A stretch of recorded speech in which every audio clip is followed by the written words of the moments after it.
Hi, welcome to Culturally Determined. I'm your host, Aryeh Cohen-Wade, and my guest today is Cathy Young. Cathy, could you introduce yourself? Hi, I'm a contributing editor to Reason Magazine and Art Digital, which is a really exciting, fairly new publication on the Medium platform, which is kind of very politically eclectic. As am I. I'm also a columnist for Newsday, and I write for a whole bunch of other publications. I've been everywhere from, National Review to the Daily Beast. So that's me. Thank you for coming on today. So we're going to talk about a couple controversial topics today. The first one is what everyone is talking about, which is the nomination of Brett Kavanaugh to the Supreme Court and the turmoil that his nomination is in right now with accusations of sexual assault, attempted rape against him when he was a teenager and a young man. And we're going to try to avoid the play-by-play kind of who's up, who's down, who's going to vote for him kind of thing, and more talk about the meaning of this. And you wrote a piece about the entire Kavanaugh thing for Arc Daily. Is that how you pronounce it, Arc Daily?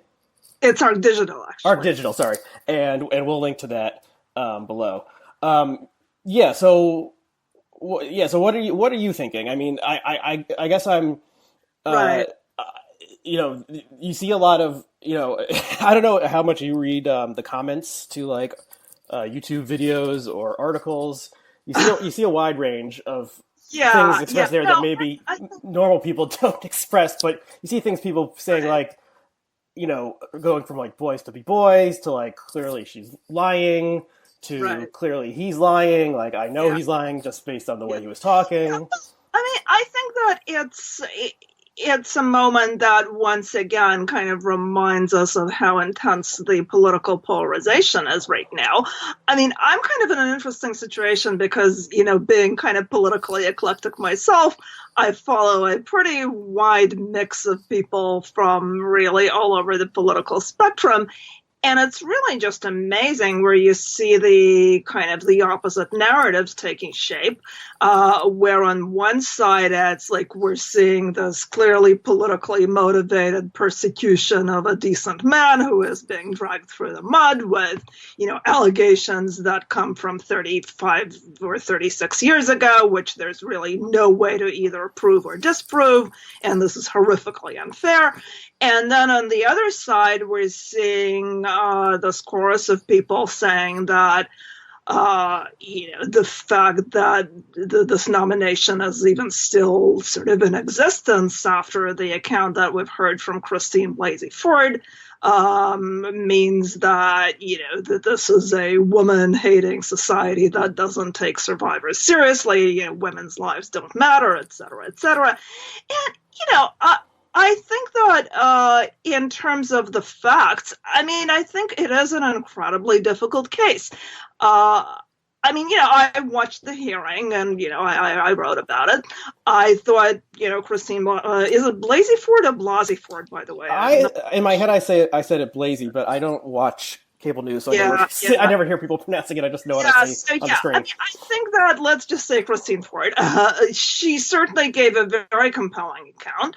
I think I've written before, as you probably know, I'm not really very keen on the whole, believe women thing, because I do think that I recognize that there's a very kind of history of women who reported rape in many, many cases being viewed with kind of presumptive suspicion.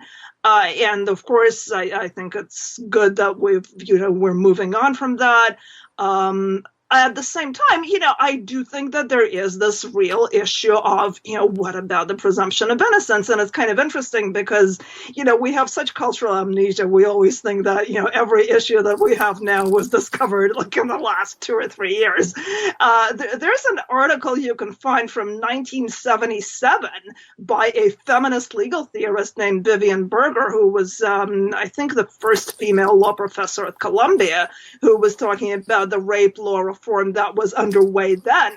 And she was saying that, yeah, it's great that we're making progress on the treatment of rape complainants, but at the same time, as she put it, we really have to be careful not to sacrifice the rights of the accused person on the altar of women's liberation. And that was a feminist legal theorist, by the way. So yeah, I mean, I think that there is a real danger. I'm certainly not going to say that I think Christine Blasey Ford is lying. I mean, there have been some really outlandish theories that I've seen about how, she co-wrote this article about hypnosis and memory retrieval, which apparently she was a very, very minor contributor. Yeah, that was. That means that maybe she invented this memory, whatever. I mean, she has been telling people since at least 2012 in some shape or form that this incident happened. And it's just very, very implausible to me that she has been hatching this plot, for 6 years, on the off chance that Kavanaugh became the nominee. And yeah, I mean, his name was kind of floated around, but it was certainly far from a given. That would, even if it was a movie, that kind of plot would be wildly implausible. I think that can sort of be safely discounted. I think it's fairly clear that she certainly believes that this happened to her. Now, is there a possibility of mistaken identity? Which certainly happens. It's probably much less likely when this is a person is it possible that, as some people have suggested, it wasn't really an attempted rape, but sort of just a drunken guy kind of jumping somebody as a joke, and then she was terrified and thought that it was an attempted rape, and people do kind of edit their memories, especially traumatic memories. I think people have written a lot about the fact that think we remember is actually, our reconstructed memory that we kind of rewrite every time we revisit it. So, there are a lot of different possibilities. There's the other story, of course, by Deborah Ramirez, which is now being investigated, and it's very complicated because apparently she wasn't sure initially that it was Kavanaugh, and the first report was that she spent 6 days kind of delving into her memories, and she was very drunk, and this guy exposed himself to her, and there were several guys there who were kind of laughing and all very drunk. So yeah, I can see how this is all incredibly complicated, and you can sort of say, is it really fair to use these distant and sometimes vague memories to derail someone? I think that's a legitimate conversation to have. I was certainly very disturbed by, a number of people on the Republican side kind of saying, well, even if it did happen the way that she remembers it, it's really still just sort of a teenage, a drunken teenage boy. Yeah. A drunken teenage boy. I think that's quite disturbing. And does that mean that this is sort of a general cultural attitude? I think it's really more political partisanship. They would be saying something very different if it was, say, Bill Clinton and not, not Brett Kavanaugh. It's kind of interesting that if you look at Kavanaugh's past as an aide-de-camp star, he was very intent on aggressively grilling Bill Clinton about, everything that he did with Monica Lewinsky. And he was sort of, in his memo, there was a bit of kind of, quasi-feminist posturing where he was saying, he really, shattered the life of this poor intern who is really the victim in all this. And, so I think everyone, depending on political convenience, can sort of appropriate the language of, we really have to look out for the survivor. So I think there's quite a bit of really kind of hypocrisy on both sides of this. The thing that really concerns me beyond the nomination, I think there is right now this kind of moral panic about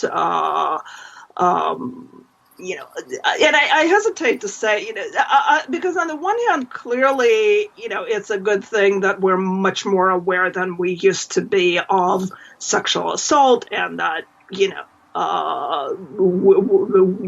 we're encouraging people to come forward with memories that in many cases they never told anyone about.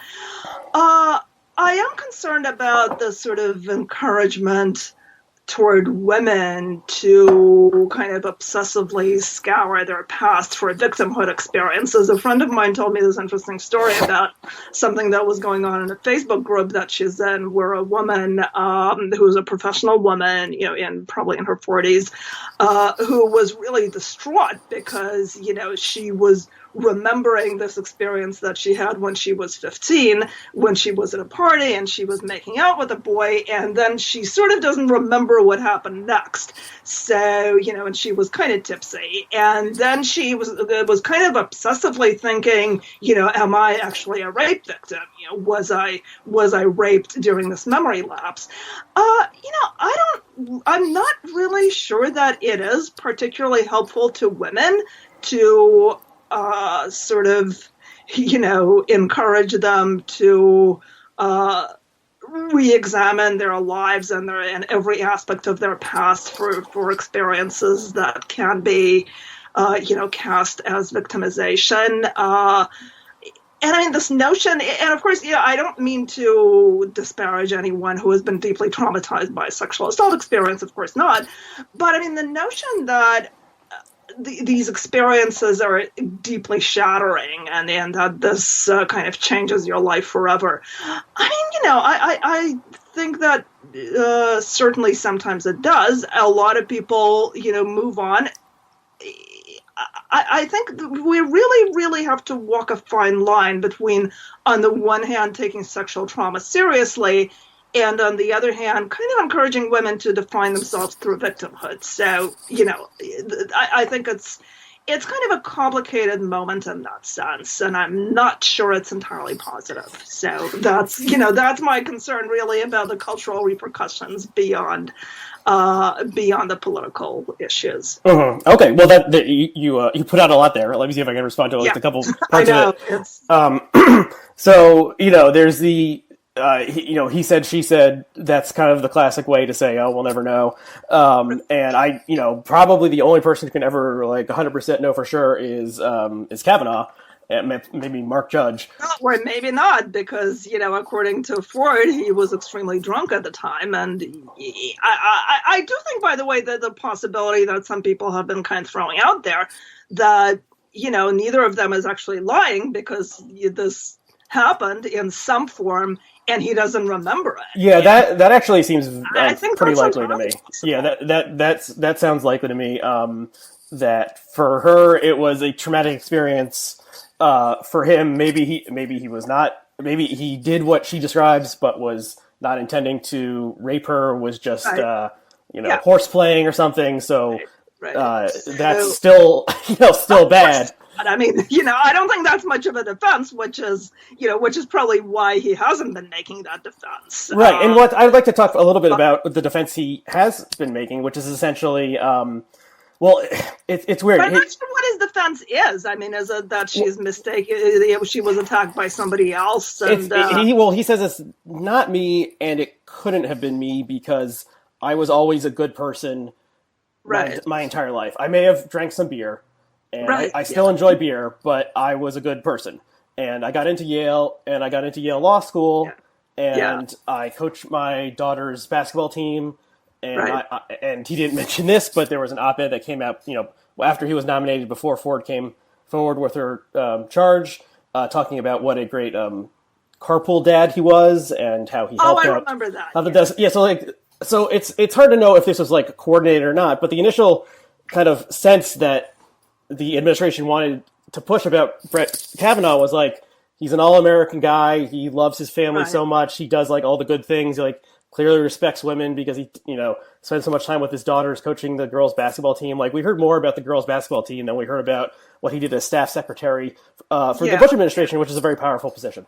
So that was what they wanted to push. That really did not get enough scrutiny, I think, because some of the stuff that actually has come out in recent days was, like including his role in the Starr investigation. That wasn't really something that was out there very much until we got into the sexual assault allegations. So I think, so there was a narrative that may have been like totally phony. I mean, I'm sure he is a good father. I'm sure he does a good job at the carpool, et cetera, et cetera. That has no bearing on being a Supreme Court justice. No, of course not. No. So that's kind of bullshit.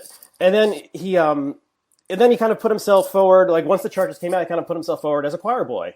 And there's this ridiculous quote that he gave in the Fox News interview where it was like, the interviewer asked, what were you doing in high school? And he's like, well, I was playing sports and practicing sports and going to church at Little Flower. That was the name of his church, Little Flower. Like that's so perfect. And working on his friendships with fellow male students and female students from sister Catholic girls' schools, and working on his service projects. So he was too busy to sexually assault anyone because he was working on his service projects.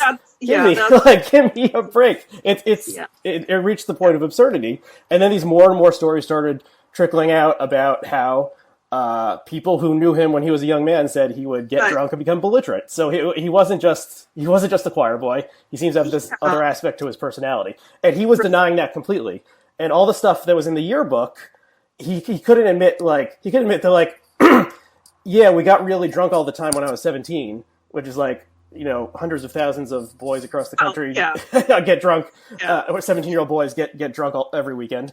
And he couldn't admit any of that stuff because then it broke the choir boy image and made it seem like he was guilty. So, one line in the yearbook was Beach Week Ralph Club. Oh, yeah, which meant he was like drinking the most and throwing up the most. But he said that was because he had a sensitive stomach. He had a weak stomach, I mean, that's... And spicy food would agitate his weak stomach, and he would, throw up, or I suppose. I mean, like, we're supposed to believe this from someone who wants to be at the Supreme Court? Yeah, and I mean, of course, the whole question comes up, is this... like, would this really amount to lying under oath, or is it too trivial to be considered perjury? Well, it just shows his. I mean, I don't know if it's perjury or not, but it just shows what he thinks of himself, that he couldn't possibly have done anything bad.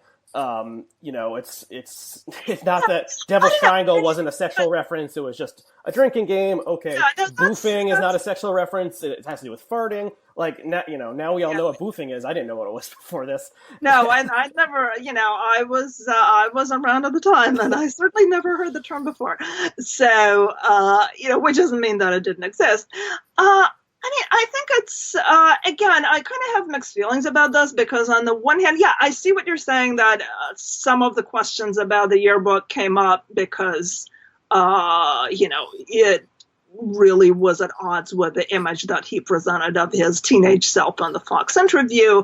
And, it's like right now things are developing at such speed that I barely even remember. I'm struggling to remember what he actually said on that Fox interview because it's like we're so inundated with new information about this every day.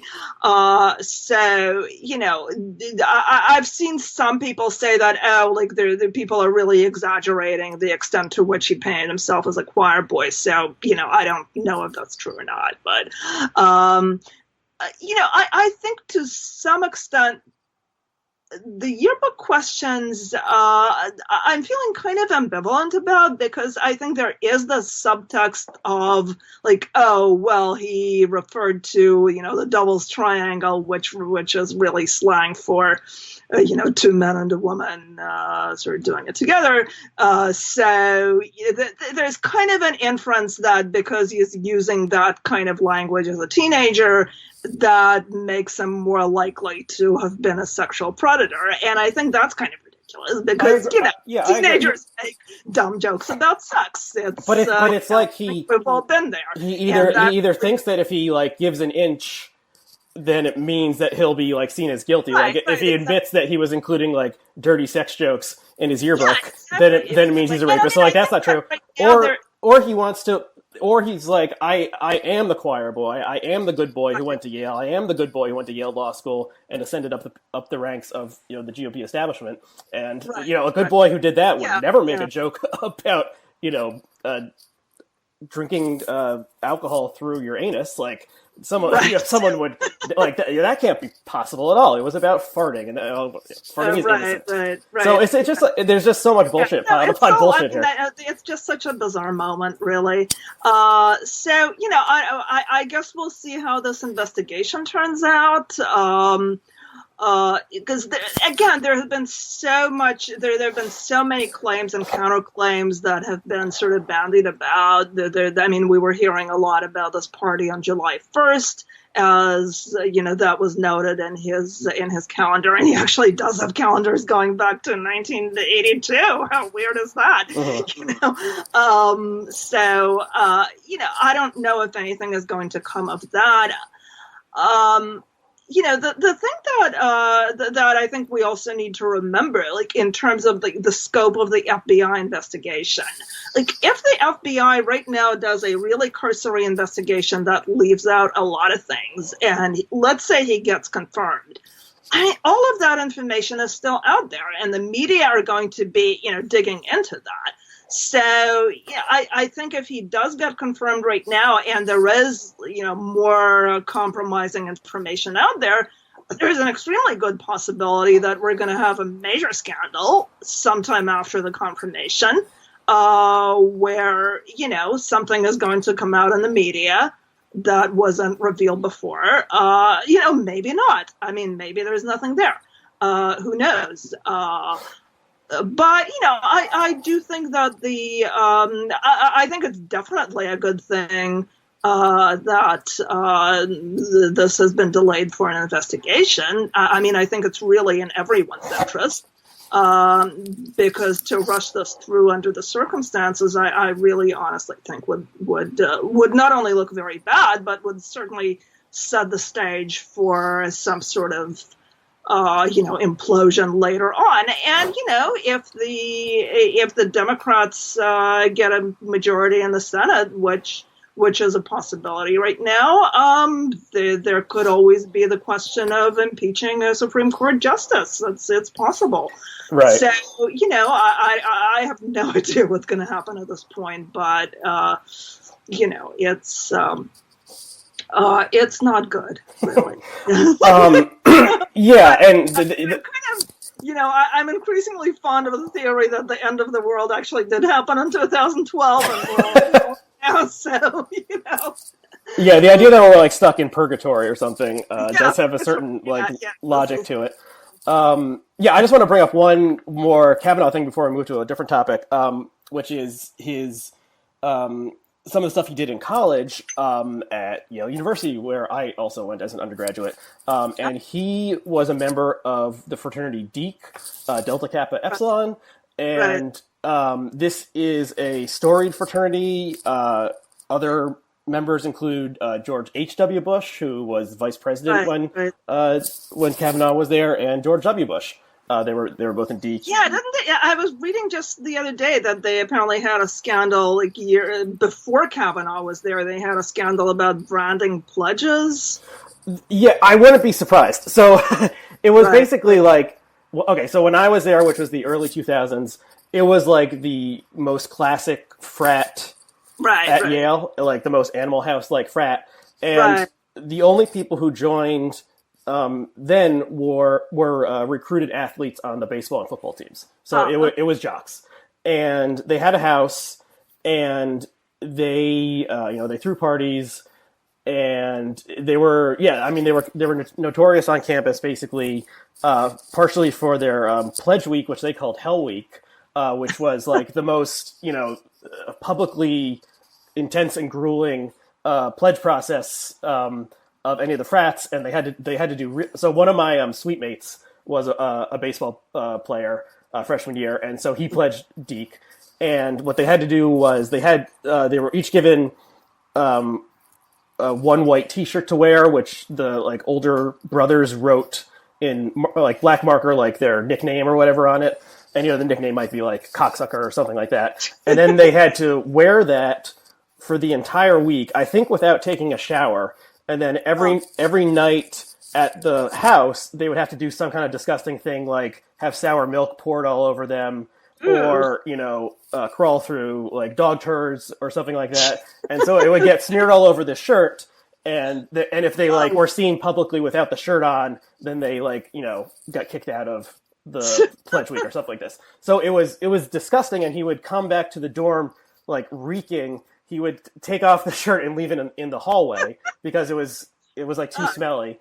And and so 30-odd guys did this every year, this totally disgusting ritual of being publicly humiliated and debased in order to join Deke. So obviously fraternities like change over time, and the fraternity that George H.W. Bush joined was very different from this one, and I'm sure the fraternity that Brett Kavanaugh joined was different from this one. But at the same time, it was like, why did he want to join this particular frat? Yeah, this one story that I read where this woman had a story where she saw him like hopping on one foot. Like, so that was just like kind of like silliness. She interpreted that as him being like drunk out of his mind, and I thought, no, that sounds like a fraternity like humiliation pledge thing, and I'm sure that's what it was. Yeah, I read that one too. He had to hop on one foot and say, I'm a geek," or something like that. Right. So that's relatively tame compared to like having sour milk poured over your head and then being forced to like wear the resulting shirt for the rest of the week. And it's like, why did Kavanaugh was an athlete in high school? He was I think he was like captain of the basketball team at Georgetown Prep, and then he like played like he tried to walk onto the team at Yale and he played JV, but he didn't actually get on the team. So I don't know. So on the one side, it's like he may have why does anyone join a frat? Maybe they like partying and they like camaraderie and they want to meet, the women who come to the parties. So maybe it was just that. Maybe it was that he already knew he wanted to like ascend the, become like a major Republican party figure. And the two George Bushes had, attended this. And I'm sure like other, minor, less exalted figures in the GOP firmament had been in Deke. And it's like a good way to make connections and stuff. Or it's just like, he wanted to hang out with the type of like super jock frat guy who would have no problem with, doing keg stands and doing all the sorts of, gross things that 19-year-old men in fraternities want to do for some reason. So it's like, this is not Kavanaugh the choir boy who wants to do something like this. Like this is a different incarnation of him. Yeah, no, definitely so. I mean, on the flip side, I guess right now a lot of people are probably thinking, if I get nominated for, some high position, is all the embarrassing stuff I did in college going to get paraded before the entire nation. So, I think that in that sense, I think it is a kind of disturbing spectacle. And, one thing that does kind of bother me, I totally agree that Kavanaugh's, partisan rant about the Democrats was completely out of line. I think that it does actually call into question his ability to be impartial on the court. So, I am sympathetic to that argument. It does bother me that a lot of people have been kind of making fun of his kind of emotional outbursts and saying, "Oh, haha, this is an entitled white male who thinks that he may not get this, really high level job that he wants." And I think that really is, I think, quite unfair because I really don't think that at this point it's, just a job interview. I mean, this guy really has been, branded a serial sex offender essentially in front of the entire nation. And I mean, I actually do think that unless he is more or less decisively cleared, it's going, regardless of whether he's confirmed or not, I think it's definitely going to affect his career. I don't know if he's, I think if there does emerge, evidence that he did at least some of the things that he's accused of doing, it's very likely that he'll have to resign from the federal bench. I think. I don't know. Who's our president? Yeah, Donald J. Trump. Well, yeah, but he has many credible accusations of sexual assault against him, and he was still elected president. An elected position, I think that. So yeah, I mean, I don't know. It's I mean, we're in such a kind of through the looking glass world right now that it's kind of hard to tell what's going to happen, and no matter what the outcome. But I do think that I can totally understand that. If he's innocent, if he doesn't remember doing anything of the sort, I mean, it is kind of terrifying to be accused of, these severely stigmatized things, regardless of, Trump being president. I think for those of us who are not Donald Trump, these are really, really horrible things to be accused of. I mean, I mentioned this on Twitter the other day. I have some sympathy with the position of the sort of the wrongly accused. I mean, I've never been accused of sexual assault, but I was. I think this was like 18 years ago when I got a position as a columnist at the Boston Globe. This crazy woman who you may have heard of, Debbie Schlussel. She's this ultra-right pundit who later became like a leading birther. Yeah. Anyway, at the time, she was kind of a fairly obscure right-wing blogger.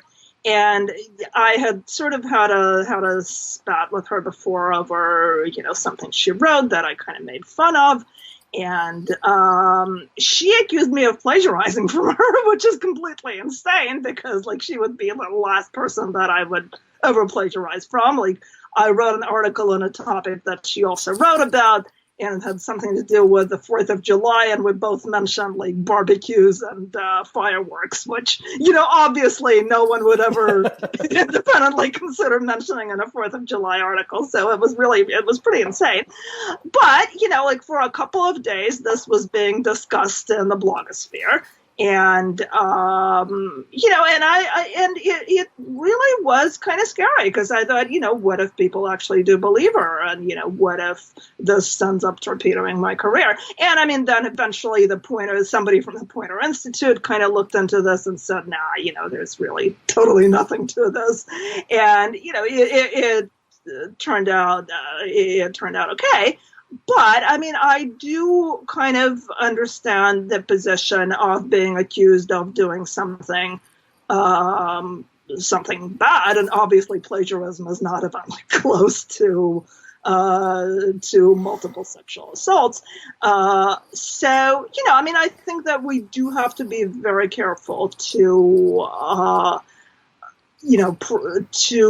not kind of throw the presumption of innocence out the window as we try to make things better for people coming forward with allegations of sexual assault. And it's a very, very difficult kind of tightrope to walk because, even in the court of public opinion, obviously that is not the same as a court of law.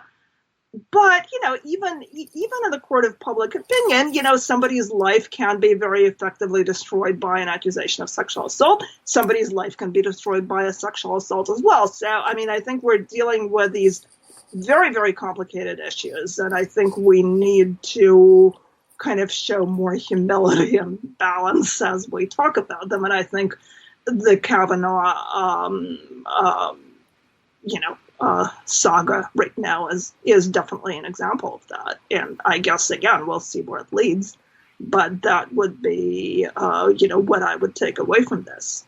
Yeah, I guess I would just say on the, presumption of innocence question is, he's not actually on trial. This is like a public trial, a cause célèbre, but this is essentially an interview for a job promotion, one of the most important jobs that you can be appointed to in the federal government. But if he goes down, he still has his job at the most important appeals court in the country. It seems very unlikely he could ever actually be forced out of office by a vote. I think he would still need a two-thirds vote to impeach him. We're not going to have 67 Democrats in the Senate anytime soon. That's true. Probably not in Kavanaugh's lifetime or in any of our lifetimes because of the way the country is split. So if he wants to keep on doing what he's doing, and he can keep on doing that, he could be forced to, he could resign in like outrage, I suppose, and then but then he could have a very lucrative career in the world of conservative media, which it almost seemed like he was auditioning for. That is true. That is true because we do right now have this sort of older world of, yeah, well, it's hard to say because I don't think he is somebody who would be kind of content with being totally out of the mainstream as long as he could still, have gigs on some of the, on Newsmax or whatever. Right. He could write a book. He could become a regular. He could become a legal analyst on Fox News. Right. He could continue coaching his daughter's basketball team and doing the carpool and those things that he really seems to care about. No, that is very true. And actually, my concern, and I'm actually writing a piece about this right now, my concern in terms of like the whole, believe the survivor motto and that whole kind of mentality is really not so much what happens to Kavanaugh per se, because, I do think that whether or not he gets confirmed, he will probably be okay. He'll certainly have a lot of supporters on the right in any case. My concern is really more with, what happens, how does it play out when that same mentality gets applied to people who don't have those resources and,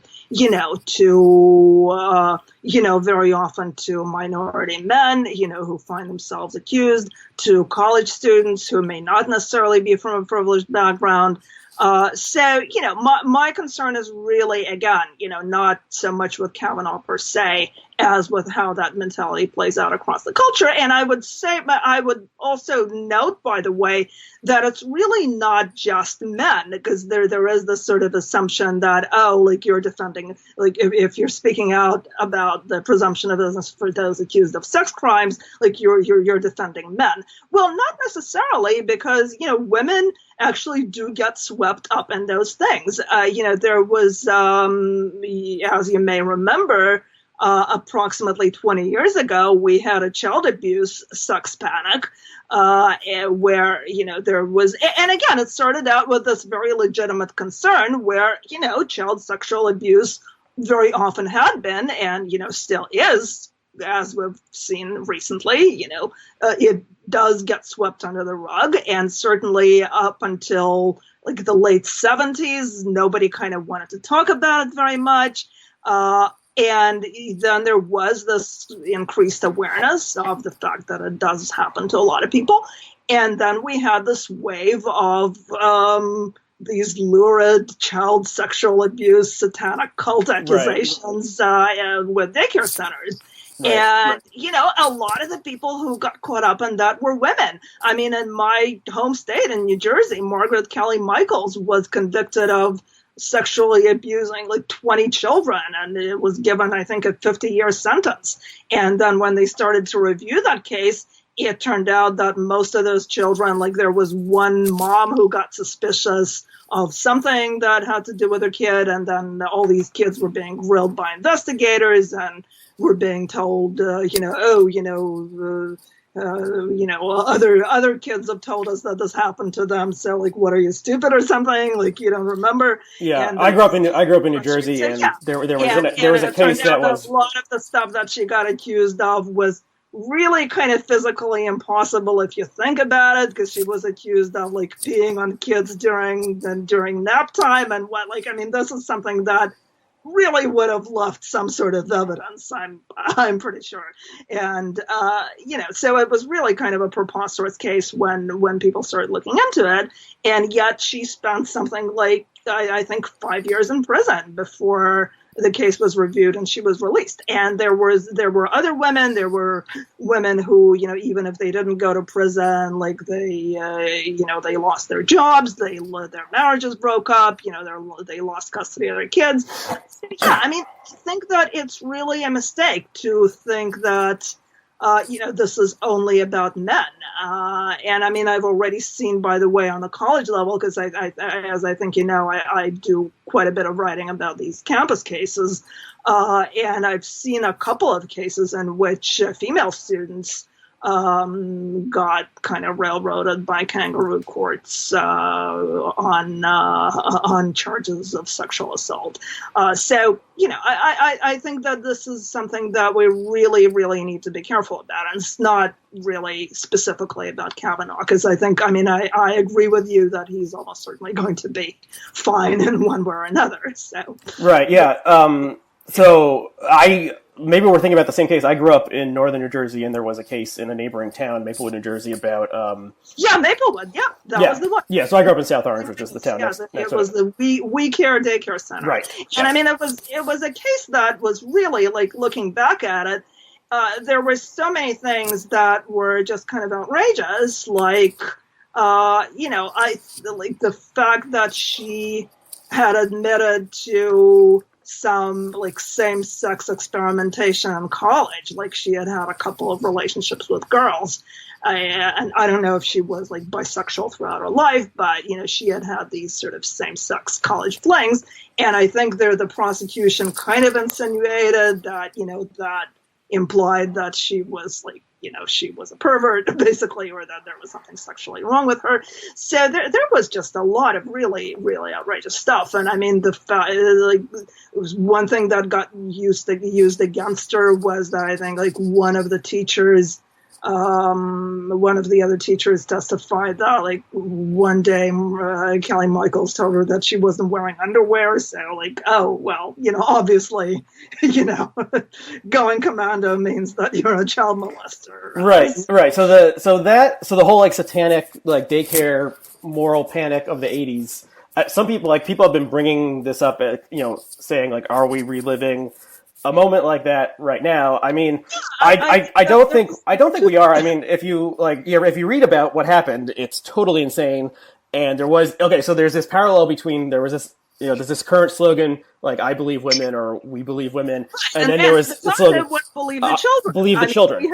Okay, well, believing women, believing legal adults, and believing like a 4-year-old, different things. There was really no evidence whatsoever that like satanic rituals were happening like ever anywhere. Right. So it really was like, comparable to like the Salem witch trials, really more than anything else. Sure. Yeah. And whereas now, if we have 25 women accusing Harvey Weinstein of something, we have much better evidence. So I think we have this public Me Too thing that's really, the things we've been hearing about are really men who have some level of prominence. We haven't really heard a lot about like, now maybe it's happening, it just doesn't make the news. We haven't really heard a lot about like some like junior vice president in Omaha getting accused of something that happened 15 years ago and losing his job. Like maybe that's happening, we don't know about it, but it's mainly been men who are prominent and with multiple women accusing them. Mostly, yeah. I mean, I'm actually planning at some point this month, because we're coming up on the first anniversary of Me Too, obviously, and I'm hoping to write something about, like what the state of this movement is, and whether it's gone overboard. I mean, my view of it, and I actually wrote about this at the time when Eric Schneiderman, the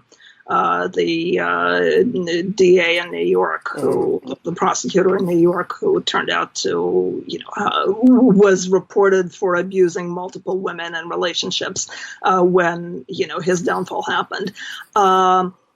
I think that there are two different faces of Me Too. I think one of which is that we do have, as you said, these powerful men, and so far I think they all have been, exclusively men, who have been brought down by, really this overwhelming kind of evidence of very similar accounts, uncoordinated with each other, from multiple women who are really kind of, it all kind of adds up to more or less the same thing.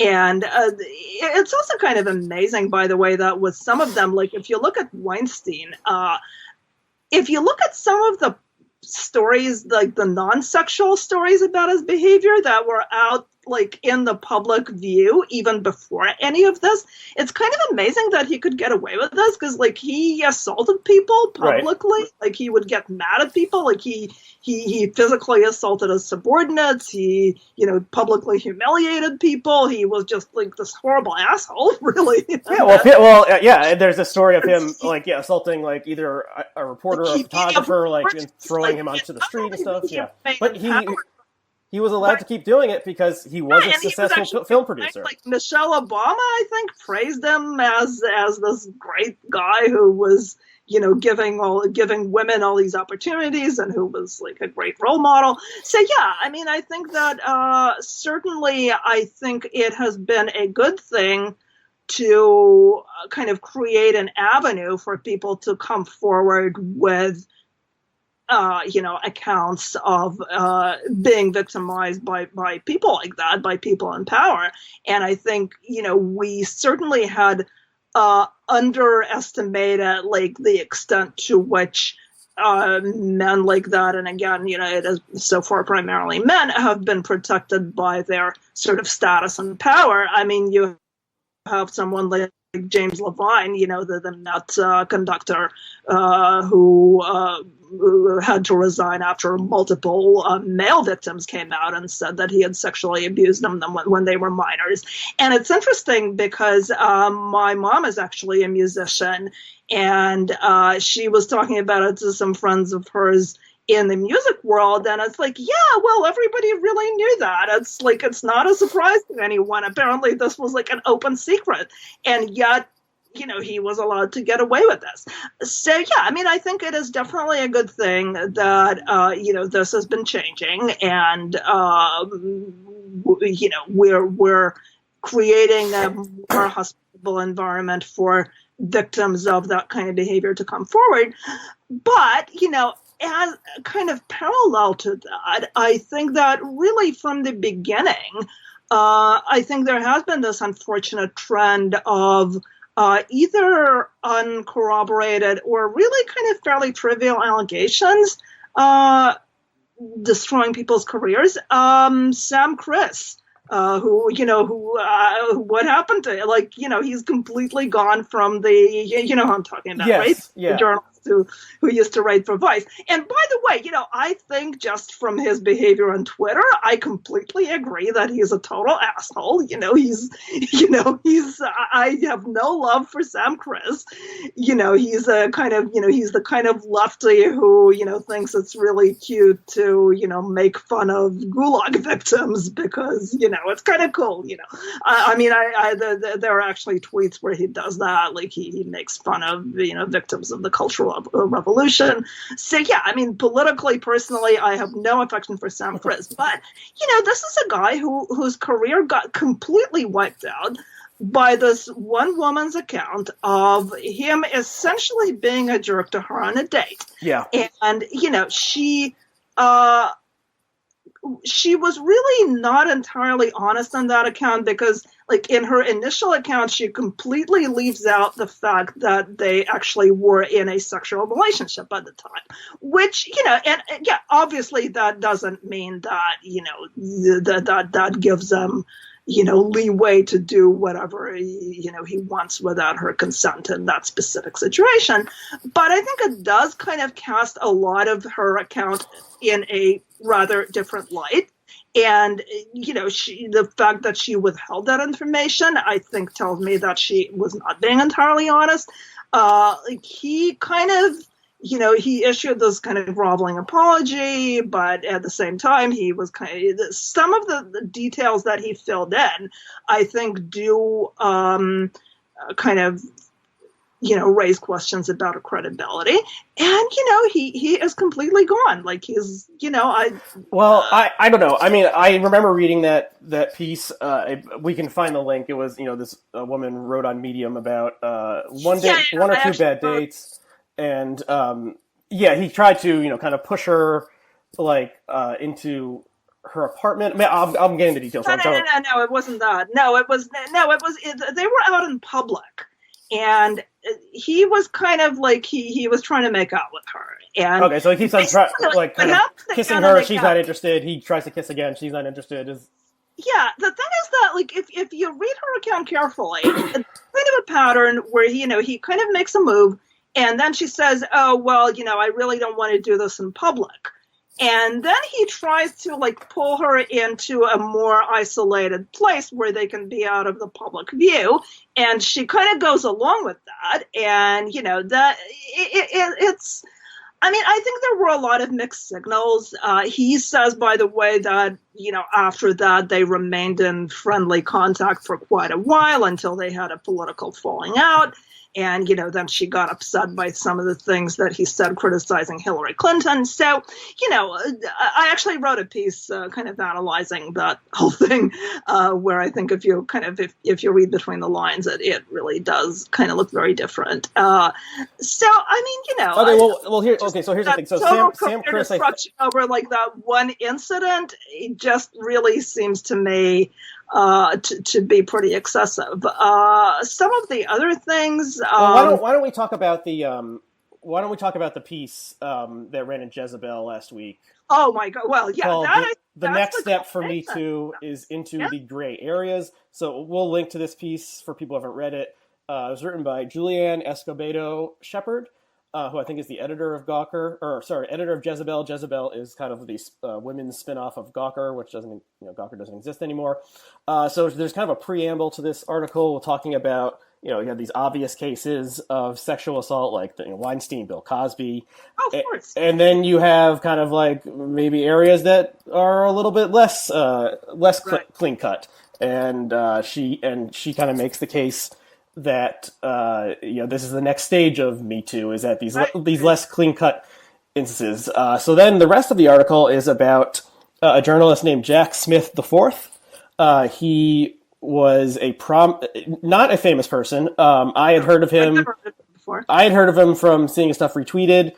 He worked for MIC, which is a kind of millennial news organization that focuses on like perspective coming from the left, and he was kind of one of their most prominent faces because he was like doing video journalism and so he would appear center stage presenting these things. But he had covered like alt-right rallies and stuff like that, and I never heard of him. But so he wasn't he wasn't famous, but within media circles, like people knew who he was more or less, or certain media circles, maybe the media circles that are centered in among like people in their 20s in Brooklyn. And then the rest of the article is about the bad things he did to women. And some of those bad things include like, some kind of emotional manipulation, like screaming at them all night long. And then the next night being like, oh, sorry, I did that. Ha ha ha. And the other stuff, but essentially being a real jerk and an asshole, if we believe these accusations. The worst accusation in here is that he non-consensually choked a woman during sex, and so that would qualify as assault, I believe. Yeah. And true.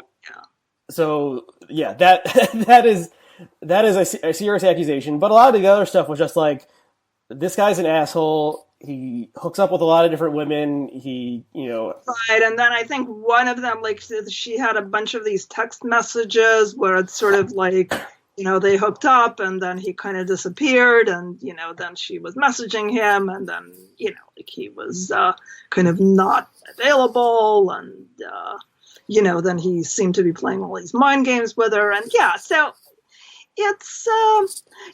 So any young woman out there, you should not start a relationship with Jack Smith IV based on this article. I think that's clear. He doesn't seem like a good boyfriend at all. The question is, should this article have been written? And should what happened to Smith have happened? Because he ended up getting fired by Mike, and I think maybe one other outlet that he was working for. I think we should also note that none of the behavior that he was accused of had anything to do with the workplace. None of these women were co-workers. none of these women were anyone that he had any kind of like authority over. So, this was completely unrelated to his professional life. It was just sort of random women who were making allegations of bad behavior. And yeah, I mean, the choking allegations, certainly, if true, the way that it was also written was sort of that he, choked her with his forearm while putting his arm around her neck during sex. So I don't know whether the allegation was that he did this intentionally or he sort of squeezed her too tightly, accidentally. I don't know what that was meant to be. He apparently, I don't know if you saw the piece by Katie Herzog on this Stranger where she actually interviewed him. He completely denies that allegation. And of course, there's really no way you can verify that. So this really is sort of your classic one person's word against another's case. The thing that also kind of leaped out at me about the Jezebel piece, this one story that, while I don't know whether it would qualify, I don't think it qualifies as any kind of assault, if true, but it certainly does make him sound kind of abusive and, kind of deranged, where supposedly he went on this angry rant at this girl that he started dating because he said that she had lied to him about her age, where, she had told him that she was 27 when she was actually 28 or something like that. I mean, it just really made him sound completely, not only abusive and not only an asshole, but kind of nuts, frankly. And she was claiming that he made her show him her driver's license, and he was yelling at her and berating her until she was sobbing.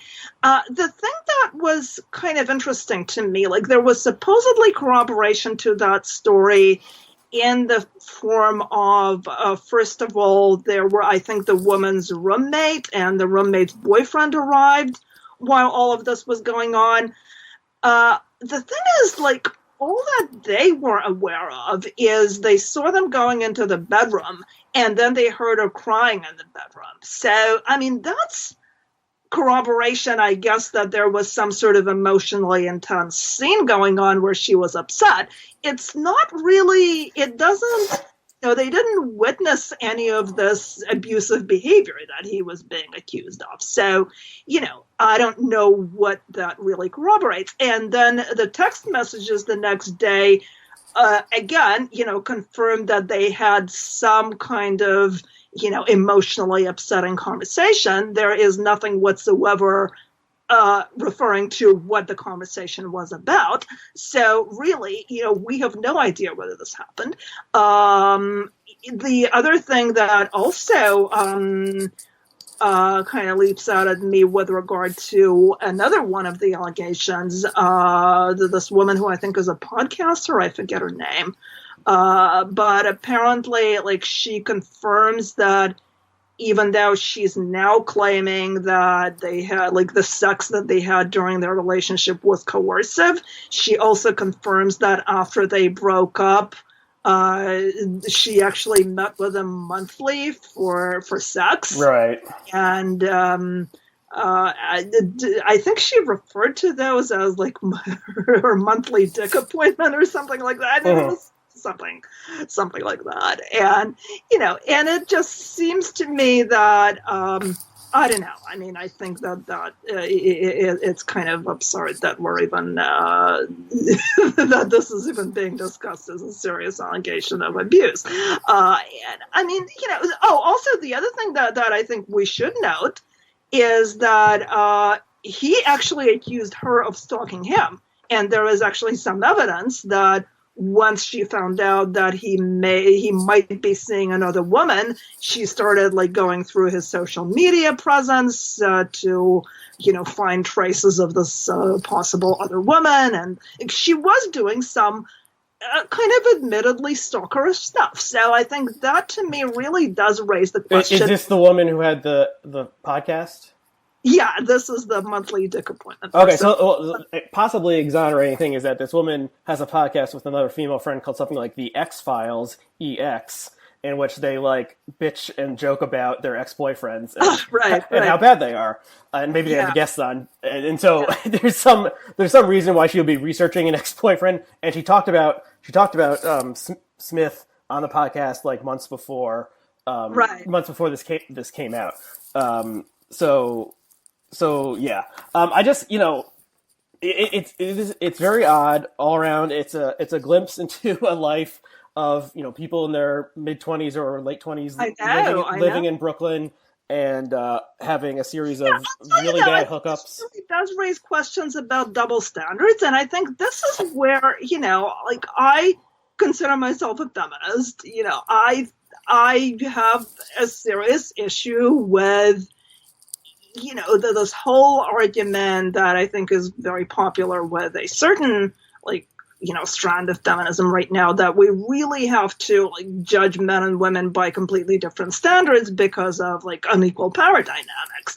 And I don't know, to me, that really kind of ends up being very paternalistic toward women.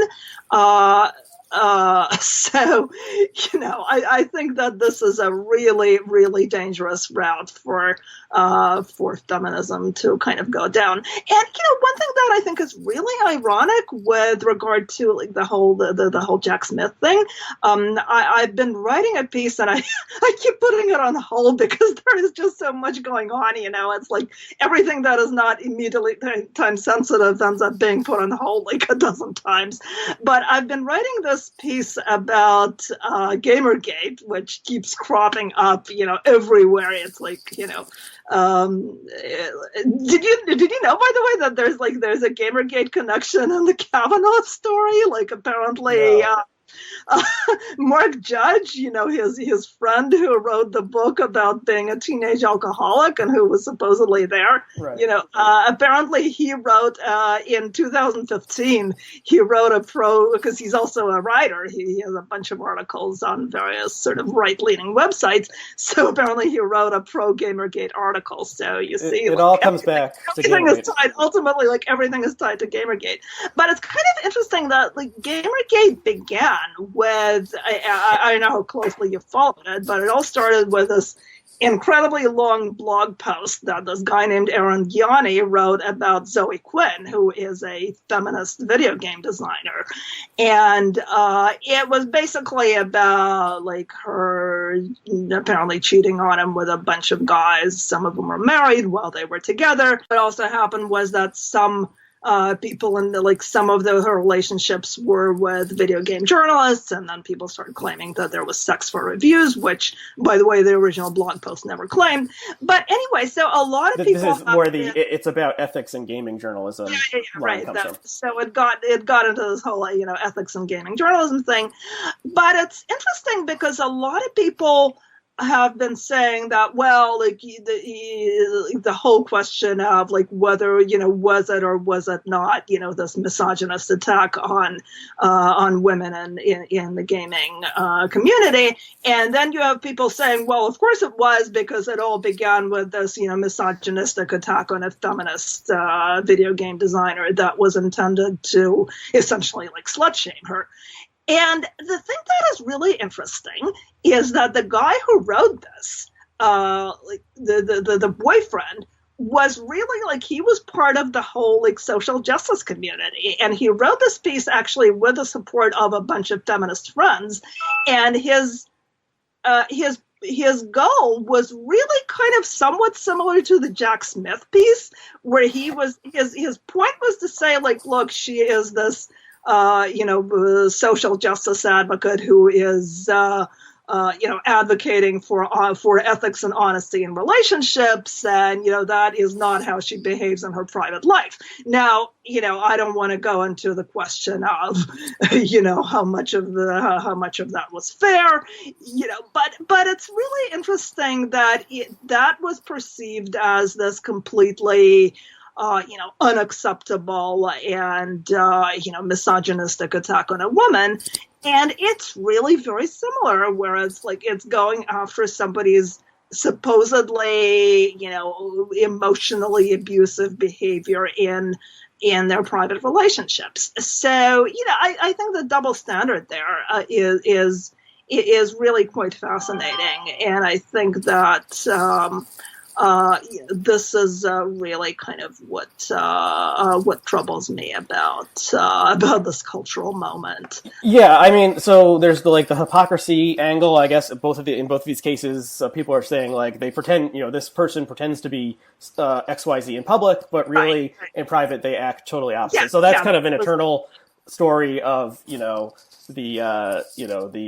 guy who promotes temperance after hours is really hanging right. at the bar. So like that's an eternal Yeah, human story. yeah. And then you have like the should this article have been written kind of thing. I'm on the fence about that. Like if Jack Smith IV was like a copy editor at Mike and not like Right. one of their more prominent journalists, then no one would really care if he was like a cad and was having sex with multiple women and yelling at them and treating them badly. Like that wouldn't be a news story. So yeah, once again, it's like prominent men, like in this New York media left world, like he is a fairly prominent person, even if 98% of Americans have never heard of him. Right. Then it's like worthy of a of something. But at the same time, it's like is okay if we put aside the non-consensual choking accusation, which is is the one thing that seems to be like would actually be actionable in this case, although it would never actually be prosecuted Right. in the real world. It's essentially like if you have like a media presence and you treat a bunch of people like shit, but not in a criminal way, like what should happen to you? Should you lose your job? Like I don't know. Like if I think I'm kind of like leaning towards like yes, because because it's embarrassing for the company. Like once this comes out, like what is Mike going to do with him? Either they can like give him like a suspension unpaid for 3 months or something and tell him to go to counseling. They could do nothing. They could say we don't want to be associated with this person anymore. Like just from the like dollars and cents accounting way, it makes the most sense for the company to be like, sorry, bud, you're gone. Like you're not a member. You're a contract employee, and you avoided the contract. Just like if once the accusations came out against Matt Lauer, he was off the Today Show. It's like we don't want to see your smiling face anymore. If we're all every time we see you, we're thinking about yelling at a woman. I think it was actually allegations of sexual harassment toward employees. Yes, there were more serious. The allegations about Matt Lauer were more serious, but then like. So I think in his case, at least one of the allegations was actually of sexually assaulting a woman in his office at NBC. So I think we are in that case talking about workplace behavior. So that's really substantially different.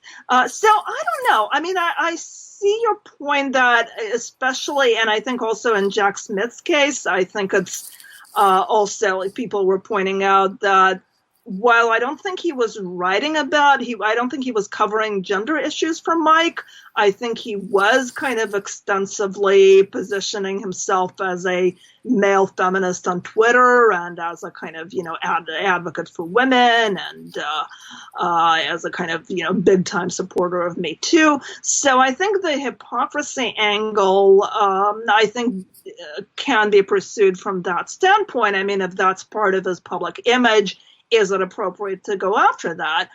But again, I mean, the thing that I would point out here is that we do currently seem to have a double standard with regard to this to these issues. Because I mean, I honestly imagine if this was an article that was directed at a female journalist. I think a lot of people would be not only completely aghast, but would be rallying to her side and saying that, like essentially she's being slut-shamed.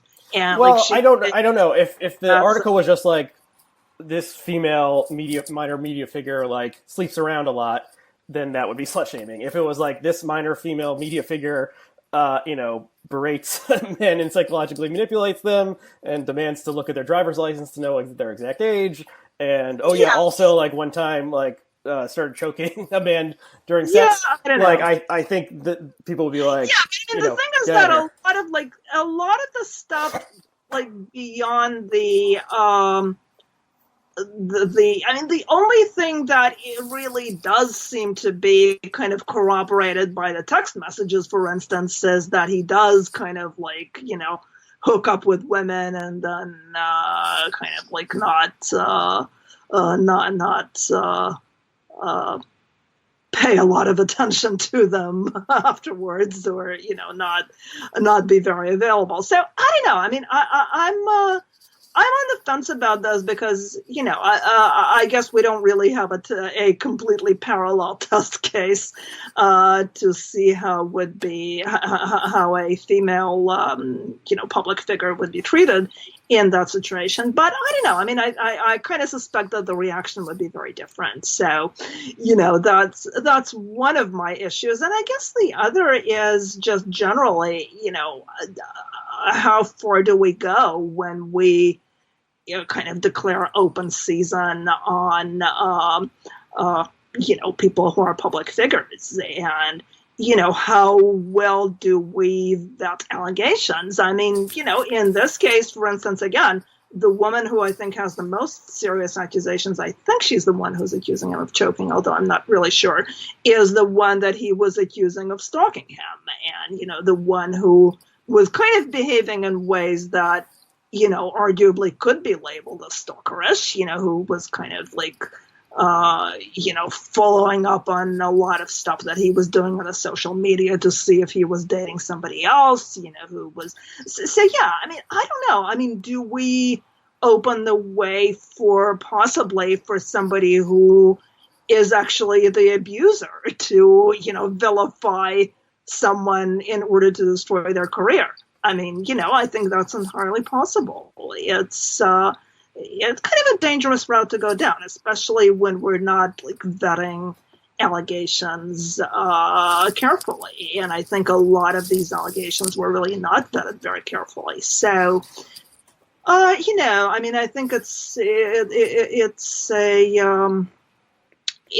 a really kind of weird dilemma, and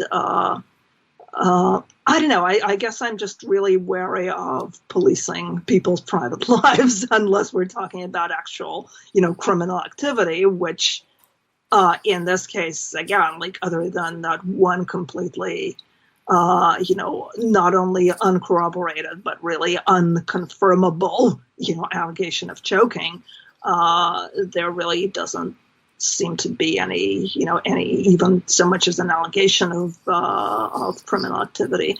So I don't know. I mean, I think this is really quite disturbing to me, and I think this could have a fallout, and I think repercussions that we're really well. What if the fallout is?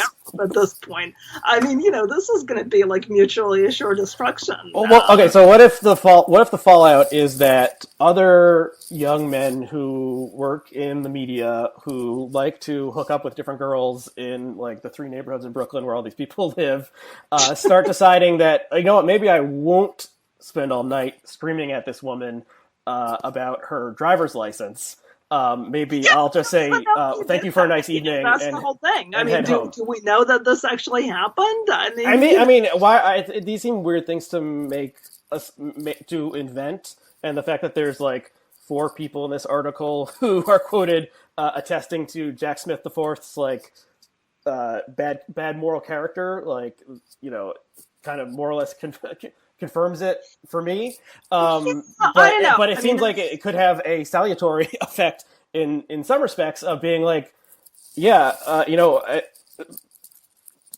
men stop acting like fucking assholes towards young women. Like 50 years ago, this kind of behavior, the woman would have no recourse.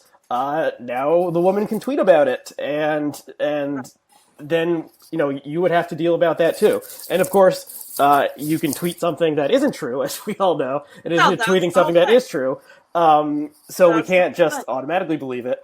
Okay, we've gone a little overtime. Do you still want to talk about Jordan Peterson, or do you want to? Maybe let's do it another time because I actually do have some work to do. So. Okay, so Jordan Peterson, a conversation saved for another time. Yeah, Sorry, everyone. We'll do this again. People on the internet love when I talk about Jordan Peterson, and they love telling me how wrong I am about Jordan Peterson, and that I really need to read his book Maps of Meaning and watch his lectures, and et cetera, et cetera. But Cathy, thank you for coming on. Yeah, like maybe by the time that we do talk about Jordan Peterson, I will actually write another article, because I did write a couple of things about Jordan Peterson, but I've been sort of meaning to write something longer. So, who knows? Maybe by the time that we revisit this, I will actually be in a better position to to discuss Jordan Peterson. And I actually did. I haven't read Maps of Meaning. I did read the 12 Rules for Life. Is it the 10 rules or 12 rules? It's 12 rules. 12 rules, right? Okay, so the 12 rules for life. I did read that, so I can at least discuss that. But anyway, yeah, let's do this again, definitely. Okay, so Cathy, you are on Twitter. What is your Twitter handle? It is Cathy Young 63. So check her out there, and other links to the stuff we've mentioned will be below. My stuff at reason.com. I also have a bunch of articles on the forward. You can find me at Newsday, newsday.com.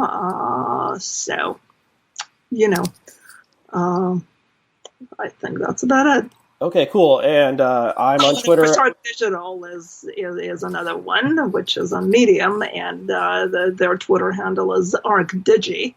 ARCDIGI, so you can find all of their stuff there. Okay, cool. And I am on Twitter at ARYEHCW, and follow me there. So thank you, Cathy. Thanks to all of our viewers and listeners, and we'll see you again next time.